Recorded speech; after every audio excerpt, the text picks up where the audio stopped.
Bonjour à toutes et à tous, soyez les bienvenus dans l'univers passionnant du club Omnisport de Lyon. Dans ce nouvel épisode, nous parlerons de rugby loisir avec nos invités du jour et comme toujours, vous ne raterez rien, bien sûr, de toute l'actualité et des événements sportifs du club. En plein cœur de cette arène sportive, il vous emmène chaque semaine au plus près de l'action, Colline Pechverti. Salut Colline. Bonjour à tous. Alors Colline, on va attaquer cette chronique par les résultats du week-end. Nos catégories EDR et rugby à 5 étaient sur les terrains de la Ligue Aura. C'est le moment d'annoncer les résultats.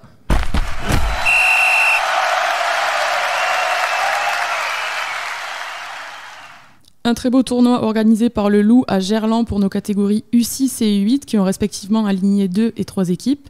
Nos 2 équipes U10 ont participé au tournoi départemental de clôture à Saint-Genis-Laval. On remercie chaleureusement les équipes de l'OSGL pour l'organisation et le bel accueil réservé à nos joueurs et éducateurs. Nos U12 ont également participé au tournoi de clôture à Paris avec de belles victoires. Match pour nos U14 à Montélimar qui s'est soldé par une défaite. Belle victoire pour nos U16 R1 contre Haute-Bresse et défaite de la R2 contre la Motte Chartreuse. Et nos 5istes ont participé au tournoi de rugby à 5 mixte qui s'est déroulé à Bourg-les-Valences chez les All Blacks.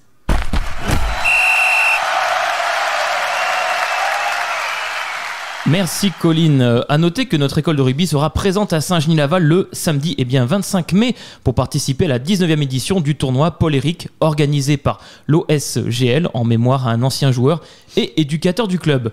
Il est 18h02, je vous propose de passer maintenant à la rubrique rugby féminin.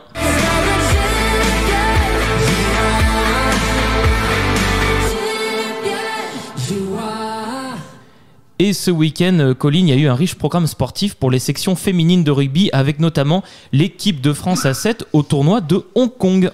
Alors oui, déjà ce week-end, pas de tournoi destination et le prochain match des filles se tiendra ce dimanche contre l'Italie à 13h30. On rappelle qu'elles ont déjà gagné leurs 2 premiers matchs contre l'Irlande et l'Écosse. La semaine dernière, on vous parlait de l'équipe jeune U18 au Festival Destination.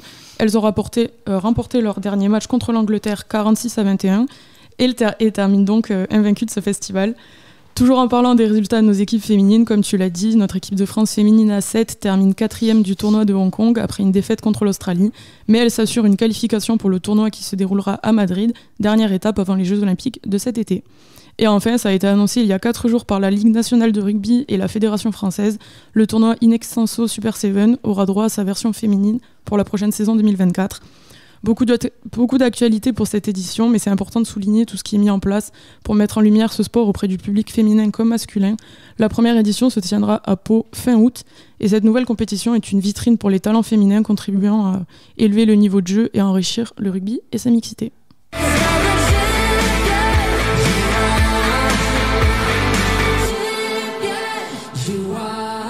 Vous êtes toujours avec nous, c'est le moment d'accueillir notre invité du jour.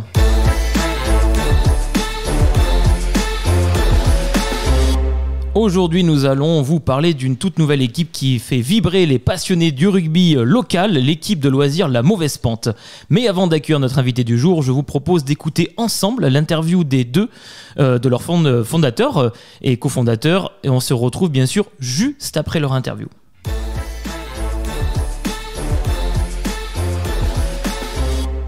Bienvenue à toutes et à tous pour cette entrevue spéciale avec les esprits passionnés derrière l'équipe de rugby de loisirs La Mauvaise Pente, une initiative qui allie la passion du rugby avec une approche conviviale et inclusive. Nous sommes en compagnie d'Éric Descotes et Clément Godet, cofondateurs et joueurs de cette équipe dynamique. Bonjour et merci de nous accueillir.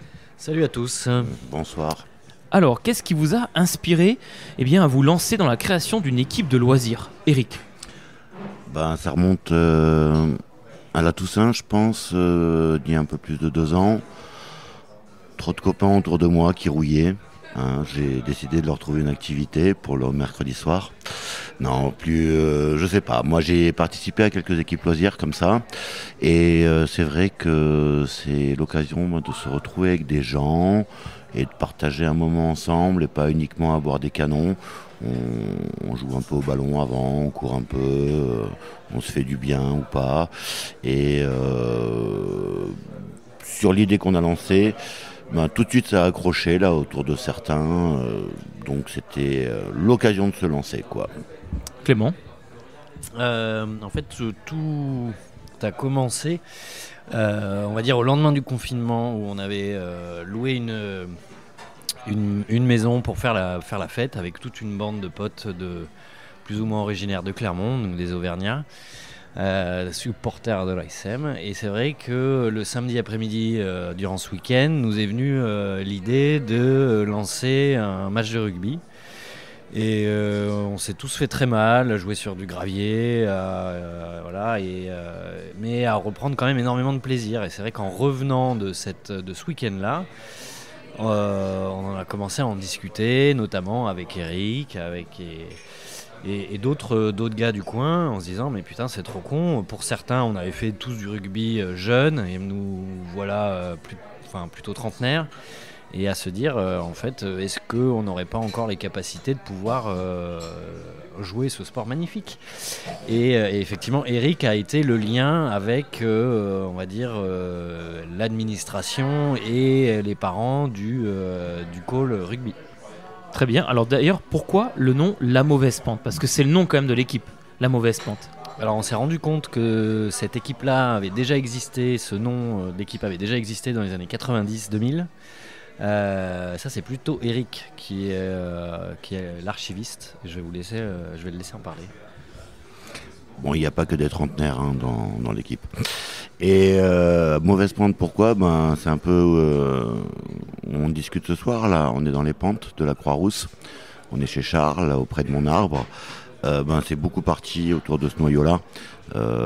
Ma pomme qui traîne par ici, des parents de l'école, des parents qui habitent le quartier. Et en hommage un peu à ces gens qui avaient monté cette équipe de La Mauvaise Pente, donc il y a une grosse vingtaine d'années, où c'était une équipe un peu foutraque, que des bras cassés, ils s'entraînaient pas vraiment, ils faisaient surtout des rencontres. Et on en connaît quelques-uns, donc petit clin d'œil à eux en remontant cette section loisirs. Alors nous sommes ici, comme tu l'as évoqué Eric, au bar auprès de mon arbre, dans les pentes de la Croix-Rousse justement. Quel lien tissez-vous avec ce lieu ? Clément. Alors le lien il est très simple. Disons que c'est notre bistrot de quartier, que comme on vient de le dire, on est tous résidents des pentes de la Croix-Rousse, et qu'en fait Charles est un ami, et c'est vrai que c'est notre bistrot. Notre phare dans la nuit, quoi. Alors Charles, pour le présenter justement, il gère le lieu, hein, c'est ça ? Alors Charles est gérant de ce bar auprès de mon arbre, qu'il a monté juste avant le premier confinement, et puis qui tourne magnifiquement depuis ça. Donc son credo, c'est surtout les concerts. Et puis c'est vrai qu'il est devenu sponsor, c'est notre sponsor de La Mauvaise Pente, donc il est sur nos maillots, etc. Des concerts, mais aussi des retransmissions de matchs. Exactement, et spécialement pour La Mauvaise Pente et tous les amateurs du rugby, il diffuse les matchs quand il va y avoir des matchs importants comme le Six Nations et la Coupe du Monde par exemple. Ouais. Quels sont les principaux fondamentaux sur lesquels repose La Mauvaise Pente justement ? Un bagarre. Le coup de tête, la fourchette, je sais pas. Déjà, c'est une hétérogénéité complète. Hétérogénéité dans les âges, ça va du fringant vingtenaire jusqu'au sexagénaire, hétérogénéité dans les milieux socio-professionnels, hétérogénéité dans la pratique du rugby. Il y a des gens qui ont vraiment du ballon et d'autres qui en ont touché un pour la première fois cette année, par exemple. Donc vous venez un peu comme vous voulez, vous venez comme vous êtes. Physiquement, il y en a qui sont affûtés, d'autres un peu moins. Et voilà. Et le but du jeu, le but de notre jeu, c'est que ça reste un jeu, de prendre plaisir sur le pré, et voilà. Quels défis avez-vous rencontrés lors du lancement de l'équipe et comment les avez-vous surmontés dans la création de La Mauvaise Pente et de l'équipe de rugby de loisirs au col justement ? Bon, une fois, alors, jouer au rugby, c'est chouette. À 3, c'est moins sympa. Donc, il fallait atteindre un peu une masse critique. Donc, on s'était fixé comme objectif, je crois, 10. Au bout de 10 licenciés, on se lançait. Et premier entraînement, on a été très très bien accueilli par le col, qui tout de suite a adhéré au projet, tout de suite nous a laissé un créneau, nous a laissé monter la section comme on l'entendait de manière indépendante, donc super. Et après, ça a été les premiers entraînements. Et puis il faut aussi quand même rajouter que on a trouvé dès le début un passionné, Brendan, qui a voulu prendre le statut d'entraîneur. Et c'est vrai que sans ça, je pense que on serait pas aujourd'hui à 70 licenciés. C'est-à-dire qu'en fait, si t'as pas un gonze qui est là pour gérer un peu tout le monde et organiser les entraînements, ça aurait été bien plus difficile. Donc je crois que la première année, ça a été quand même, on a un peu flotté entre 10 et 15 gugus sur le pré. Moi, j'ai pas pu suivre puisque je me suis effectivement fracassé le tibia dès le premier entraînement, mais je pense que ça n'a pas réussi à refroidir tout le monde. Et c'est vrai que cette année, on est presque victime de notre succès, c'est-à-dire qu'on a dû se donner un quota de licenciés pour pas qu'on se retrouve débordé. Quels sont les objectifs que vous vous fixez pour la mauvaise pente à court, moyen, long terme ? C'est pour revenir sur cette définition de l'effectif en fait. L'objectif, c'est de savoir jusqu'à quelle capacité on est capable de vivre et de bien vivre ensemble. C'est-à-dire qu'en fait, je l'ai glissé. Parce qu'en fait, si on devient trop, on risque de perdre un peu notre identité. C'est-à-dire qu'en fait, on a envie de connaître tout le monde, on a envie que chacun s'apprécie, qu'on arrive à garder quelque chose de presque familial, quoi. Enfin, voilà.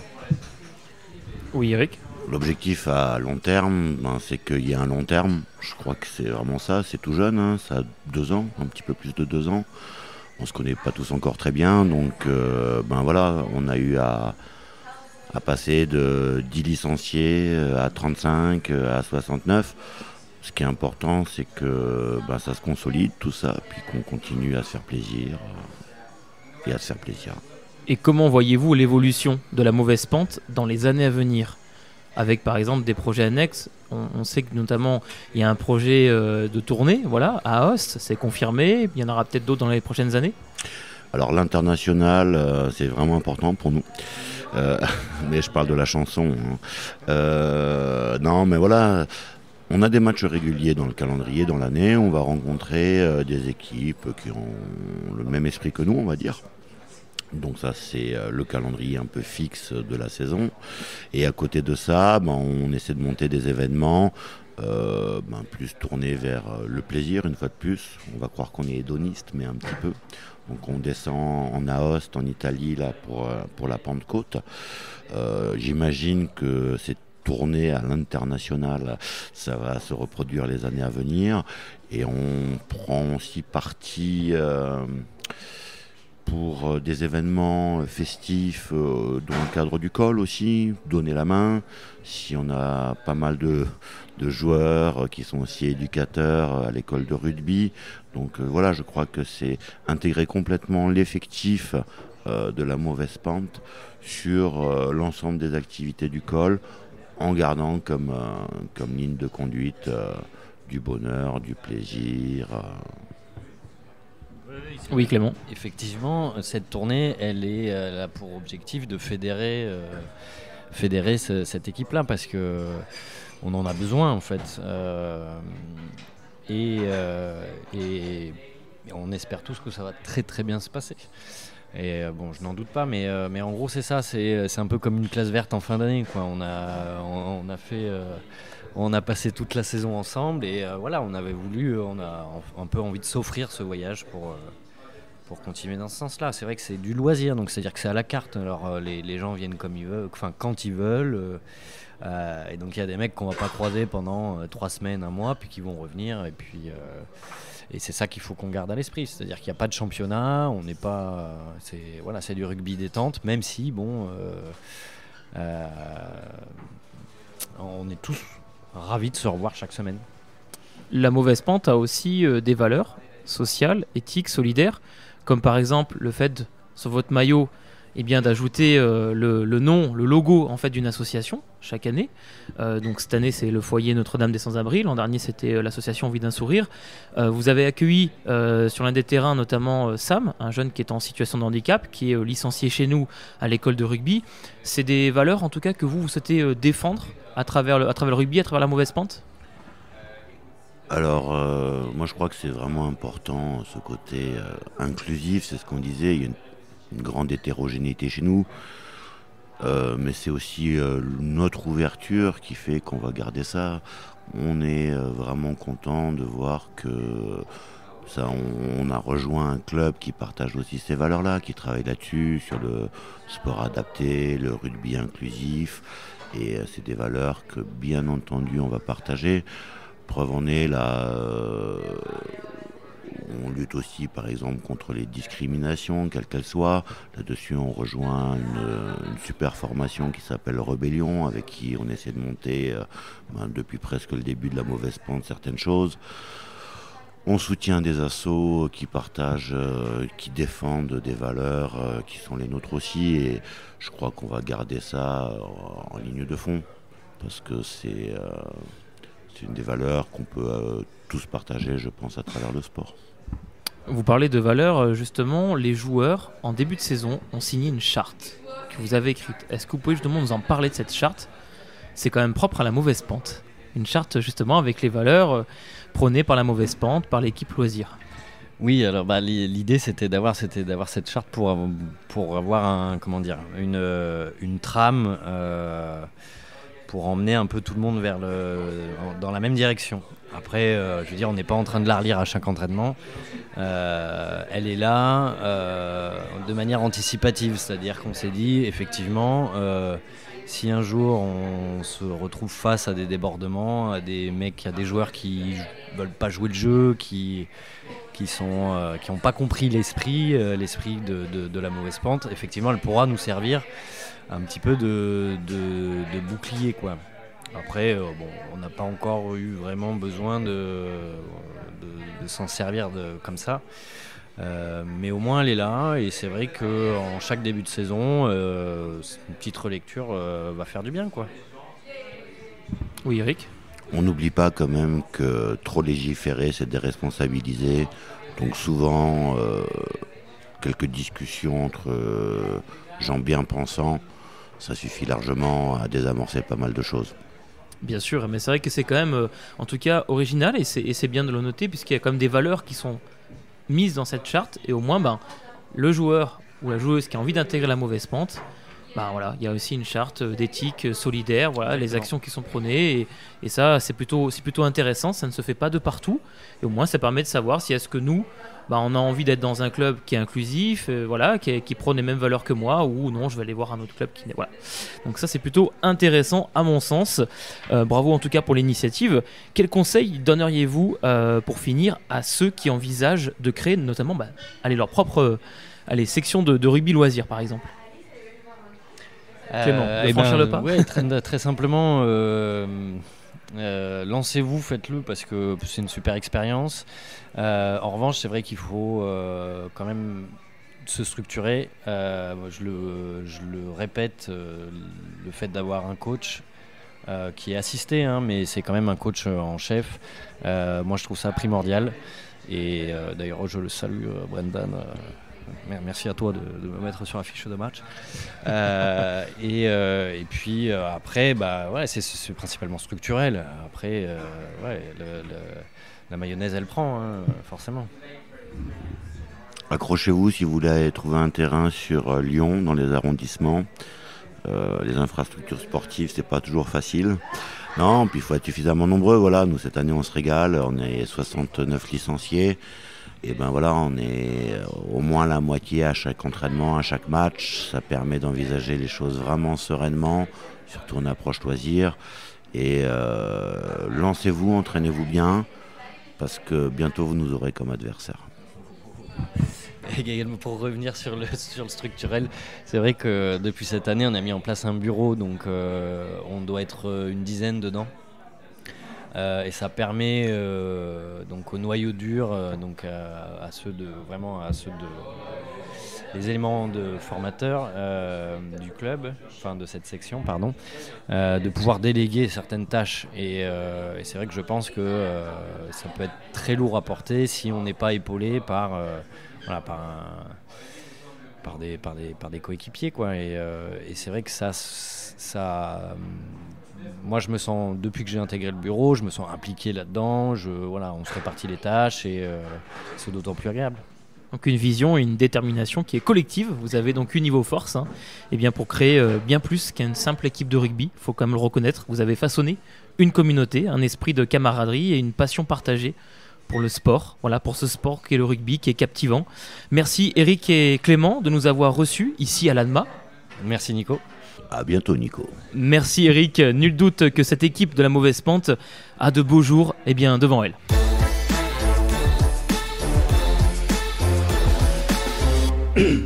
C'est au cœur de la ville de Lyon, des pentes de la Croix-Rousse à la colline de Fourvière, que s'est forgée cette nouvelle aventure rugbystique mêlant la passion du jeu et la convivialité.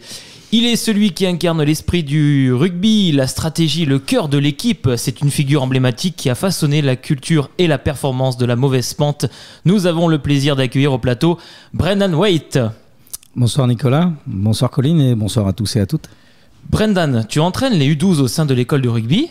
Tu participes également aux séances de rugby adaptées. Alors, qu'est-ce qui t'a poussé à devenir entraîneur de cette équipe loisir, la mauvaise pente ?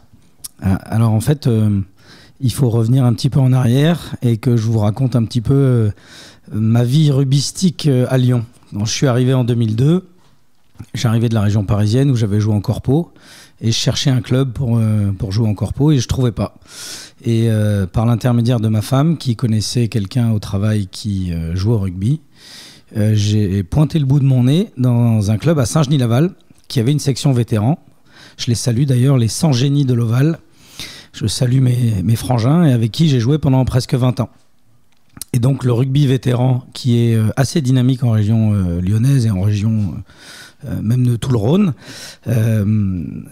c'est quelque chose que je connais bien et que j'ai pratiqué pendant longtemps, en tant que joueur principalement. Mais c'est quelque chose que j'ai gardé en moi et que j'ai toujours souhaité garder. Et il se trouve qu'il y a un autre éducateur qui s'appelle Bastien Véricel, qui s'occupe des U10 et que je connaissais parce qu'il avait lui aussi, pendant plus de 15 ans, joué à Saint-Genis-Laval. Et donc, quand on a commencé à s'impliquer en tant qu'éducateur au sein du COL, et qu'on a vu l'incroyable développement de ce club, avec des sections nouvelles qui se créaient tous les 2-3 mois, on s'est dit, la suite logique, ce serait qu'un jour, il y ait une section de loisirs vétérans au COL. Et donc, on en parlait, mais la première chose qu'on se disait, c'est qu'il faut des joueurs et qu'on manquait de joueurs. Ce qui finalement rejoint un petit peu ce que Eric et Clément ont dit dans leur interview. Et c'est en fait la rencontre de Eric, qui était papa de U10, et Bastien, qui était responsable de U10. Ils ont parlé de ça, ils ont amené leurs joueurs de leur côté, ceux que nous, on avait déjà un petit peu dans notre coin, et c'est ça qu'a réussi à faire le premier entraînement. Au départ, moi, j'ai la volonté de jouer, comme Bastien. Il se trouve qu'au moment où on fait le premier entraînement, je suis blessé. Les gens qui me connaissent bien diront que c'est assez fréquent. Donc, Bastien m'a dit, en attendant que tu puisses rejouer, ça ne te dit pas d'entraîner. Et je pense qu'il avait une idée derrière la tête. Et me connaissant, il savait que j'allais m'impliquer à fond. Et donc, voilà, c'est comme ça que je me suis retrouvé entraîneur de la mauvaise pente sur un premier entraînement où on était, je crois, 12. Un mois de janvier très, très, très froid. Et voilà, et l'aventure a commencé comme ça.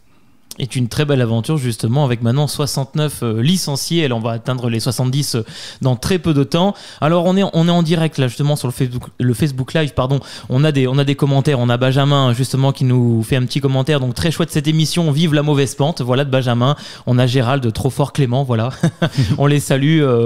John également qui nous dit voilà Nicolas Président. Alors bon je laisse la main à Simon et Benjamin. Ils le font très très bien.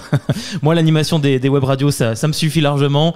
Et d'autres actions au niveau du club. On salue bien sûr Bastien qui n'a pas pu être malheureusement présent avec nous ce soir, mais voilà, on l'embrasse. Il va écouter bien sûr l'émission en podcast juste après. Et en quoi l'approche de l'entraînement d'une équipe loisir diffère-t-elle de celle d'une équipe compétitive ? Alors c'est une bonne question. Pour moi, l'approche sur l'entraînement en soi, elle est assez similaire. Moi, j'ai tendance à prendre les choses assez au sérieux, et je dis souvent qu'il faut prendre le rugby au sérieux sans se prendre au sérieux.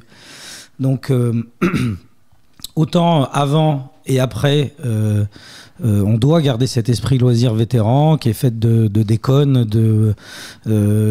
d'esprit potache, de troisième mi-temps, de tournée. Autant pour l'entraînement, c'était important de garder à l'esprit le sérieux.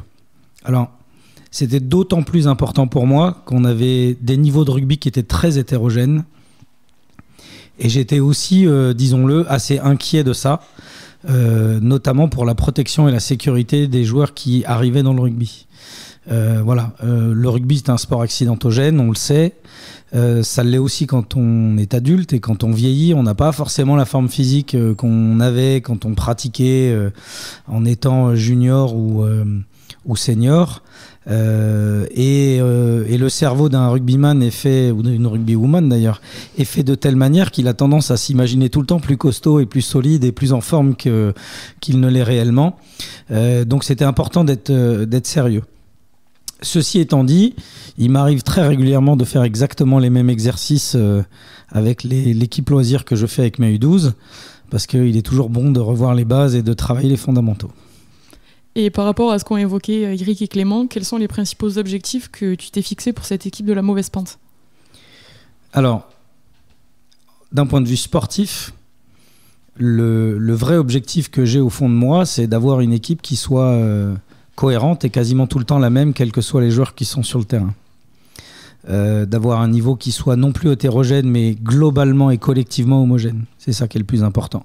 Qu'on ait un style de jeu simple, mais qui soit compris de tous, de manière à ce que même si ça fait 2 ou 3 mois qu'un joueur n'est pas venu, parce que comme le disait Clément, c'est aussi ça le rugby loisir, il arrive et il s'intègre très facilement et automatiquement parce qu'on a l'habitude de jouer sensiblement de la même manière.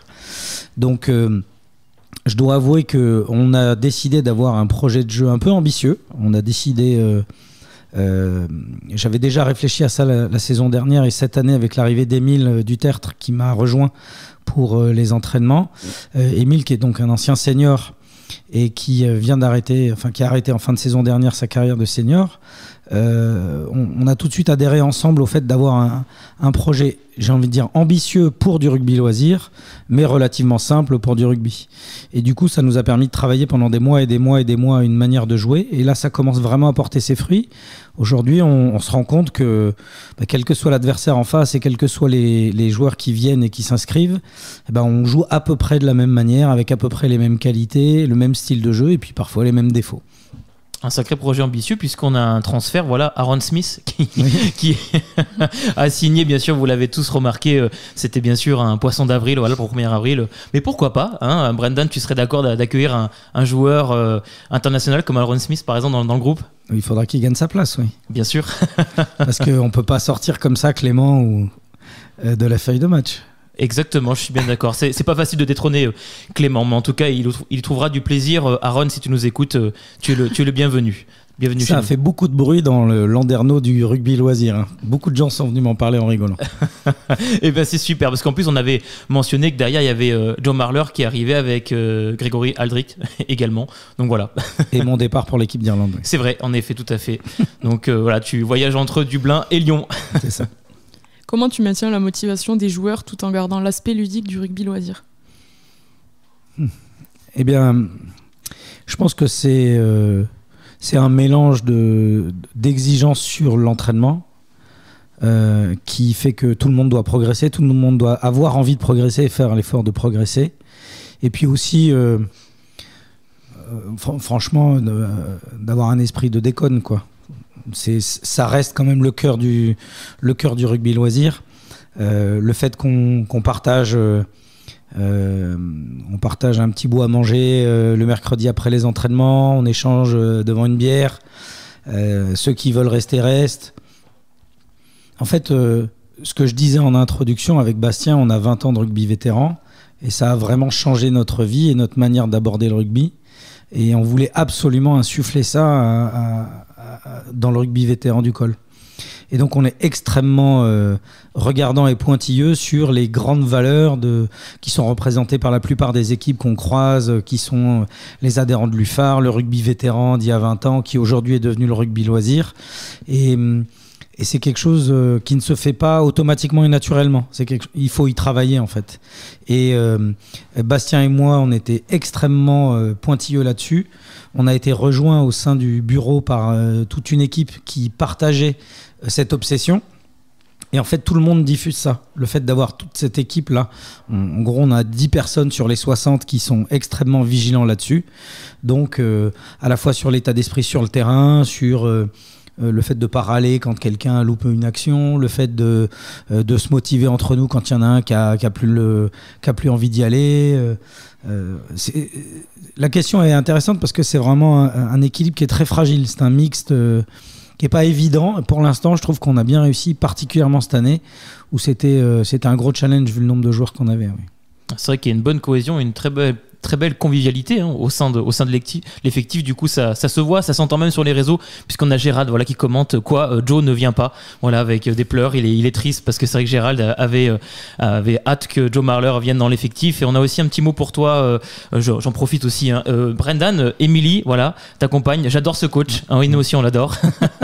Tu as un fan club. Et pour toi, Colline, Laurence Suarez qui te dit Colline la plus belle. Voilà, on a la meilleure chroniqueuse aussi avec nous.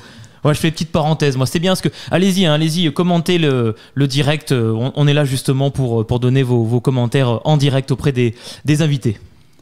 Quels ont été les défis auxquels tu as été confronté en tant qu'entraîneur et comment tu les as surmontés ? Alors la première chose, c'est je reviens sur le groupe en fait et l'hétérogénéité à la fois rugbyistique et en termes d'âge. On a une moyenne d'âge qui est aux alentours de 40 ans. On a un quart de l'effectif qui a plus de 50 ans. On a des jeunes qui ont la vingtaine, avec des niveaux de pratique de l'ancienneté dans le rugby complètement hétérogènes aussi. C'est pas uniquement de l'âge, il y a de l'hétérogénéité de partout. Il y a des joueurs qui ont 50 ans mais qui ont 35 ans de rugby. D'autres qui ont 25 ans avec une condition physique optimale, mais qui n'ont même pas 6 mois de rugby.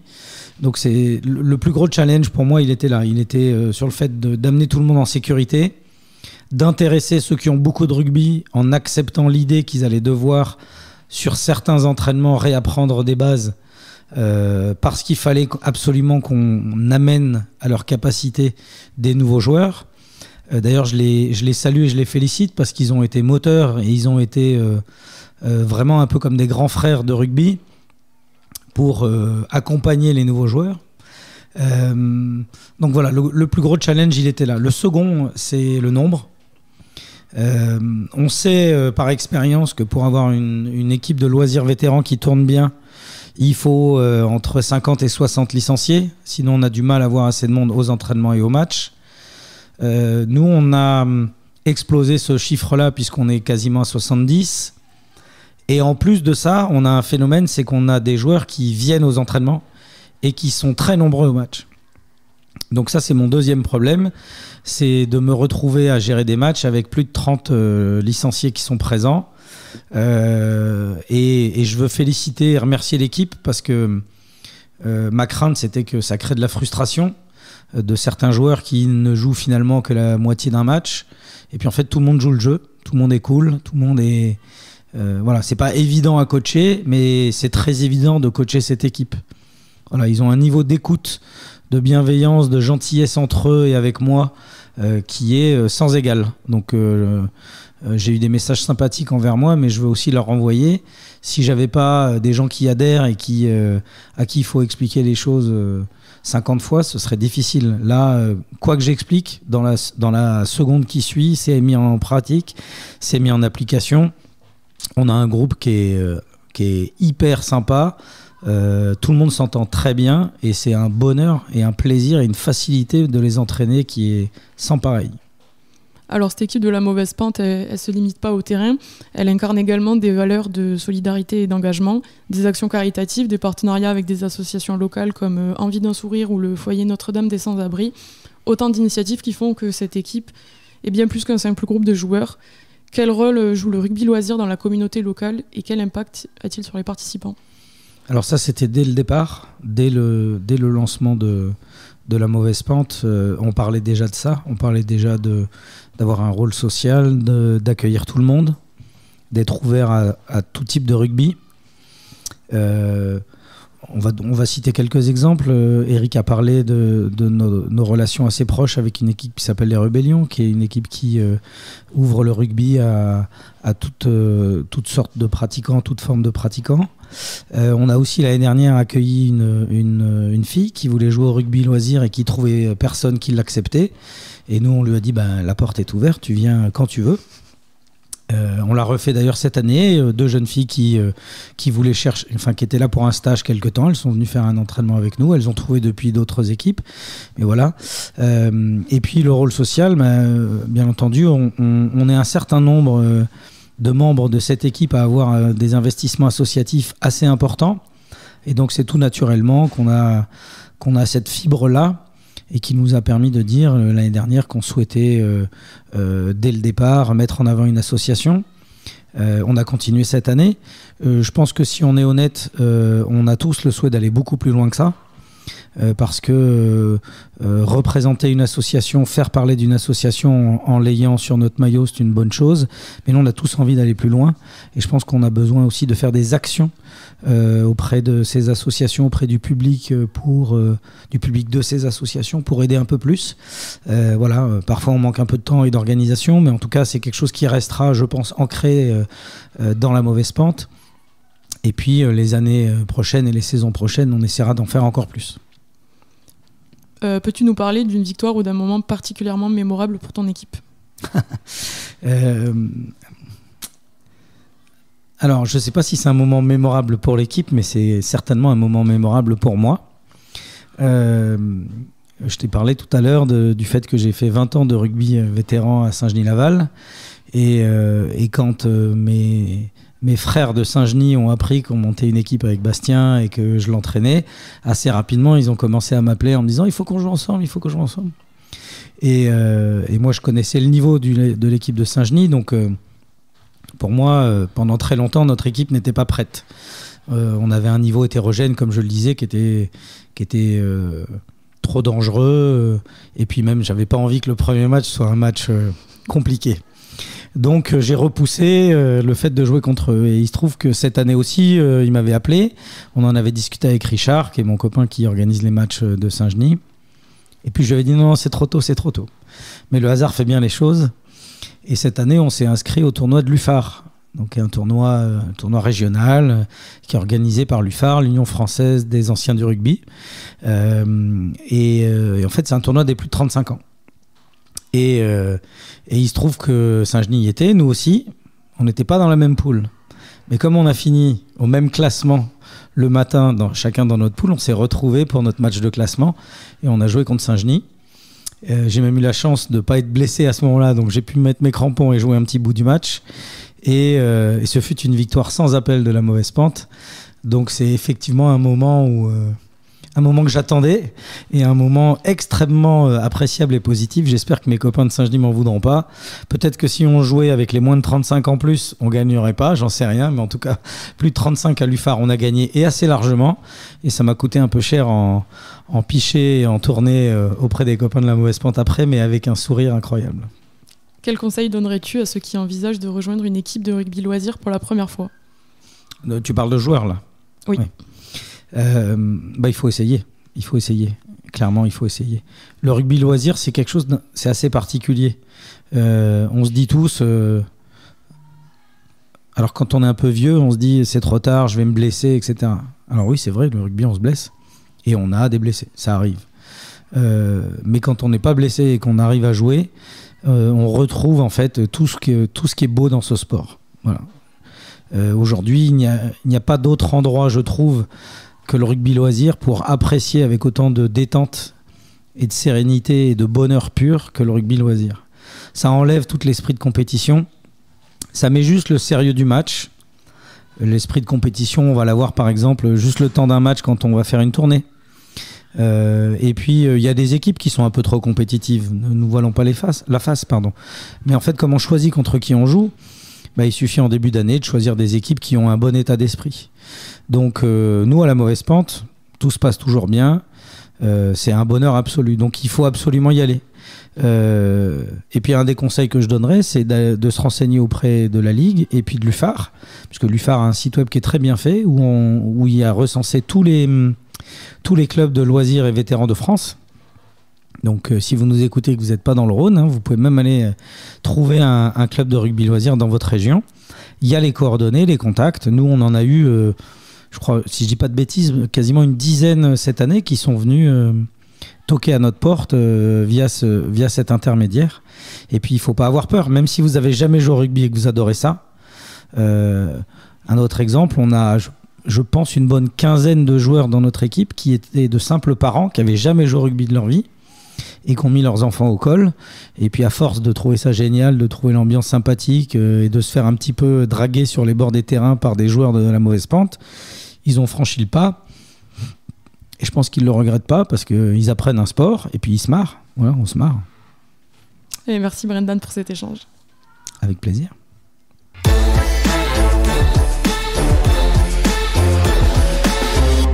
Eh bien, vous souhaitez revêtir les couleurs de la Mauvaise Pente, n'hésitez pas à les rejoindre, que vous soyez un ancien joueur en quête de retrouvailles avec le rugby ou un débutant désireux de découvrir ce sport empreint bien sûr de belles valeurs, vous trouverez votre place au sein de l'équipe de la Mauvaise Pente. Il est 18h41, pardon, j'étais pas à l'heure, mais 18h41. On a toujours des commentaires sur le Facebook Live avec Jonah qui nous dit il est super cool ce coach. Et on a aussi Jordan donc de la Mauvaise Pente qui nous demande où est-ce qu'on peut retrouver bien l'émission. Et bien elle sera en podcast réécoutable sur notre chaîne YouTube du club Omnisport de Lyon. C'est le moment de connaître le prochain programme du week-end dans notre dernière chronique, programme à venir avec toi, Colline.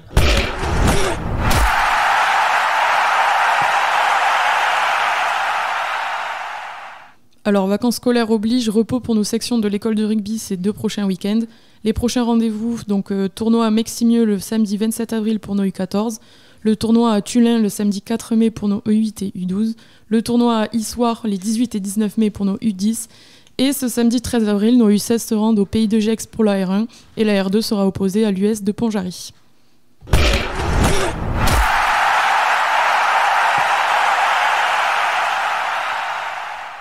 Voilà, l'émission donc touche à sa fin. Merci à toutes et à tous de nous avoir écoutés. Merci à toi, Colline. Merci. Merci, Brendan, d'être venu avec nous. Merci à vous deux. Bravo pour cette émission que j'écoute religieusement toutes les semaines. Et voilà, toutes les semaines, mais pas d'émission drop durant les vacances scolaires. Ah, mais on va se retrouver, je vous rassure, le mardi 30 avril pour de nouvelles actualités rugbystiques. Et d'ici là, jouez au rugby.